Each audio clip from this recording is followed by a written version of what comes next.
Hey friend, Dr. Amber here, and today we're going to have a conversation about your personality. If you have ever wondered what makes personality assessments so effective, and you have been curious as to how your personality plays a role in the way that you speak, live, and lead, keep watching.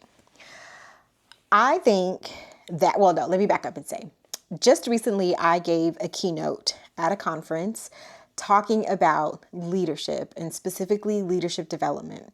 And what I shared in my keynote is that many times it's hard for people, especially women, to talk about themselves. And when you are on a leadership path, you want to grow, you want a new role, you want to start a business, whatever the case may be, if you're called to lead in some kind of capacity, then you've got to be able to talk about yourself and to do so in a way that is confident but not arrogant, that makes sense to you and also resonates with the person that you're talking to. And sometimes that can be a challenge. And what I shared with them is something that I'm going to share with you. And that is using personality assessments as like a hack, a secret way to find the language to talk about who you are and what you do. This is what I do in part in my work as an executive coach and also a personal branding coach for leaders. I help them find the language, find the words that describe what it's like to experience who they are as people. And I love to tell the story of how one day my husband was on a work call and I interrupted him unexpectedly. I didn't know that he was in a meeting.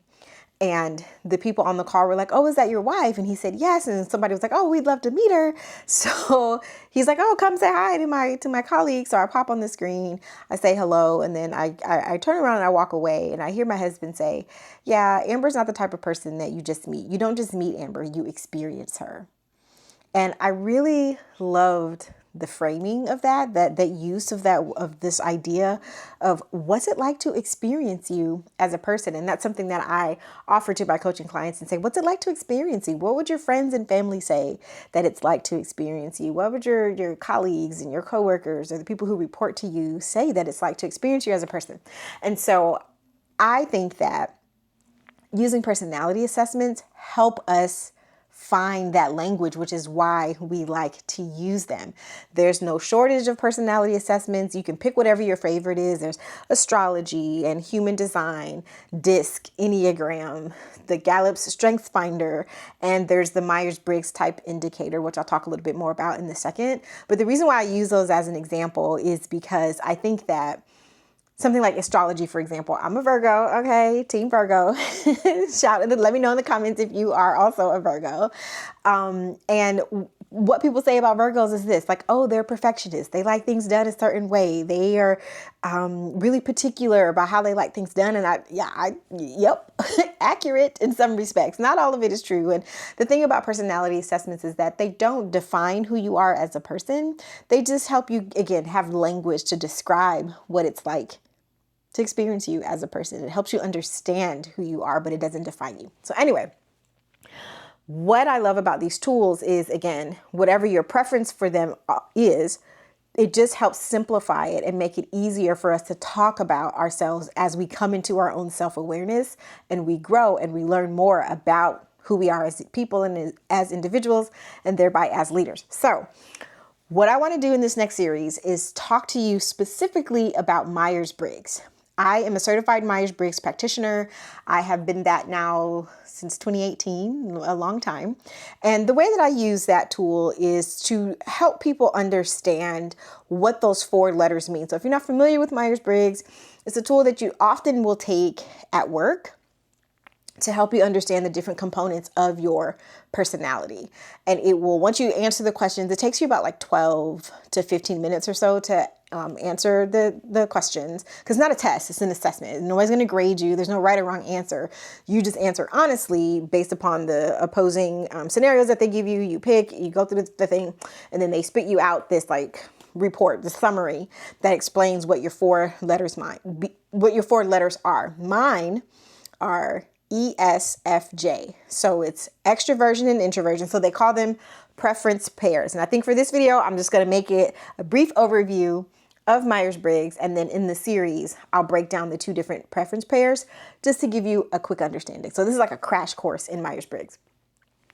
Your first pair of letters have to do with extroversion and introversion, and that has to do with how you give and receive energy. It doesn't have anything to do with your sociability and how social you are, and it doesn't have to do with how much you do or don't like people. We just use that as an example or as a almost like a screen to hide behind, but it's why we do that and attach it to sociability is because of the way that it gets expressed. So if you prefer extroversion, you are energized by interaction. If you prefer introversion, you are energized by solitude. And there's some different facets to it, but fundamentally that is the basis of introversion and extroversion. So if you're somebody who says, oh, you'll say, people will tell me, oh, I'm an extroverted introvert, or I'm an introverted extrovert.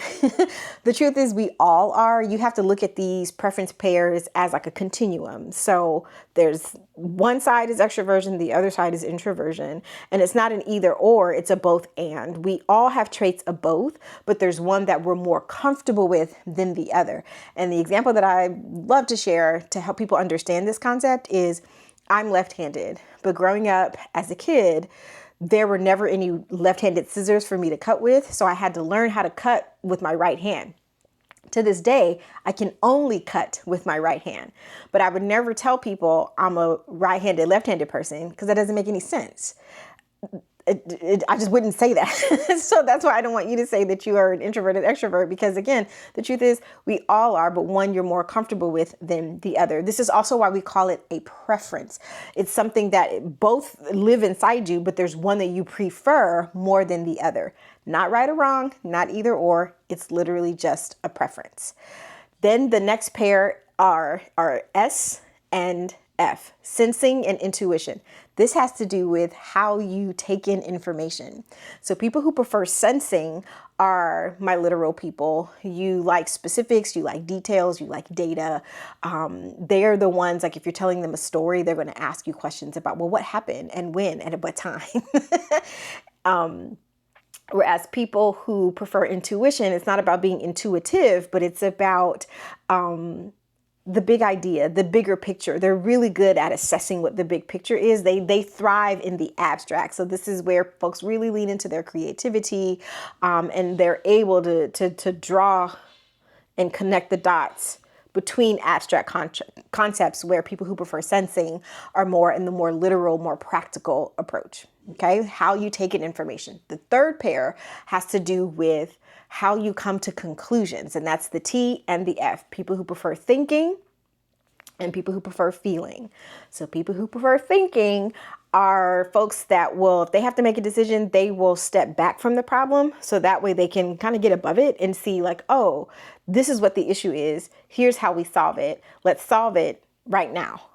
Whereas people who prefer feeling, it's not about emotion. Feeling is not about emotion. Remember, this has to do with how you make decisions and come to conclusions. People who prefer feeling step into the problem. They look to the left and the right and say, once this decision is made, how will it impact the people involved? So this is where we see a lot of tension come up in the workplace, because if I'm a T, but there's an F on my team, I'm going to say, let's make the decision. Let's get to it. Let's do it right now. Where the F is like, maybe we should meet. And maybe we should slow down and talk about it, so that way we think it through and we can be clear on the decision that we're making, which can be frustrating to someone who is a T. So even in your relationships, you might be partnered with someone who is an F and you're a T. And again, you're frustrated by the fact that they always want to talk things out and talk things through. And let's think about it. Let's work through it. And that is because, again, F is not about feeling, but they do really value harmony. They want everybody to get along. They're the peacemakers in the family. They are the ones who are trying to bring everyone together. Let's figure this out. Again, let's work it out. Let's talk through it. Whereas people who prefer thinking are really about problem solving and execution. I told you what to do. I told you what the solution is. I told you what you're supposed to do. Won't you just do it? So once we understand these things, then we can approach people differently in our personal and professional relationships, because again, now we have language. I'm a T. I'm not a T, but I'm saying, like, if you are a T, then you can tell your partner, like, listen, the way that I like to make decisions is I like to figure out what the solution is and execute on it quickly. So I'm not trying to be mean. I'm not trying to not consider your feelings. I'm just wanting us to think some things. I just want us to just get the thing done and move on. That can be helpful. Okay, that's helpful language to be able to explain to people what your approach is to making decisions, so that way the other person doesn't take it personally. We shouldn't be taking it personally anyway. If you've read the book, The Four Agreements by Don Miguel Ruiz, then you know that. But we do sometimes, and this is why personality assessments can be helpful to us. So the last preference pair has to do with your just general orientation to the outside world. And that is your J and your P. So people who prefer judging, it's not about being judgmental, but kind of almost like discerning in a way. They really like lists. They like to check things off. They might even put things on the list that they've already done just so they can get that dopamine hit and say, yes, I already did this thing. And they really like structure. They like order. They like rules and policies and things to just be a certain way. Where people who prefer perceiving, they feel choked up by rules and structure and regulation and policies and all of that. They like freedom and spontaneity. They want to go with the flow, be chill about it. I'll get to it when I get to it. It'll get done. Don't worry about it. And so again, you probably know somebody who's like that, and you think like, oh, that they're lazy or they don't like to get stuff done. They're not hardworking. And like, that's not it at all. They just like the freedom to be able to make the choices that feel best and right to them. So an example that I love to give in talking about the difference between this last pair is my college bestie and I, she's my travel buddy, and I'm a J and she's a P. So when we go places, I'll ask her, hey, what are your must-dos for this trip? What are the top 3 things that you want to do? And then I'll share mine.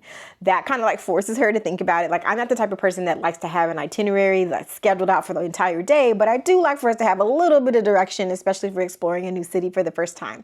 So we'll both share what our must-dos are for the trip. Then we'll pick one thing off that list to do a day. We'll do it at the top of the day. So then that way we're free to roam about and be spontaneous and have fun and do different things for the rest of the time. So I get to manage my P or satisfy my P. I'm sorry, I get to satisfy my J because I'm a J, and she gets to satisfy her P. And it works out really great for the both of us. And it helps us have a really great time when we're on our trips because, again, there's a little bit of both and there's balance for both of us to have a positive and fun experience. So that's a basic overview of your 4 preference pairs and what those 4 letters mean. And in this series, I just want to talk to you a little bit more about understanding how those pairs work together, and again, how to apply what those letters look like and what they mean for your life so that you can have more self-awareness. Now, I'm not an expert on Myers-Briggs. I mean, obviously, in some regard, I am because I'm a certified practitioner, but my job here is not to make you an expert on Myers-Briggs or any other personality assessment. And again, I'm not even here to say that one is better than the other. So please don't be in the comments like, no, Enneagram is better or DISC is better. This is not a competition of the personality assessments, okay? This is just me sharing what I know with you to help you in your relationships so that you can have a little bit easier of a time because you are more confident and more self-aware because you have language to describe what it's like to experience you. So stay tuned. I'll see you in the next video in the series, and make sure that you subscribe, comment, and share this video if you thought it was helpful. Bye.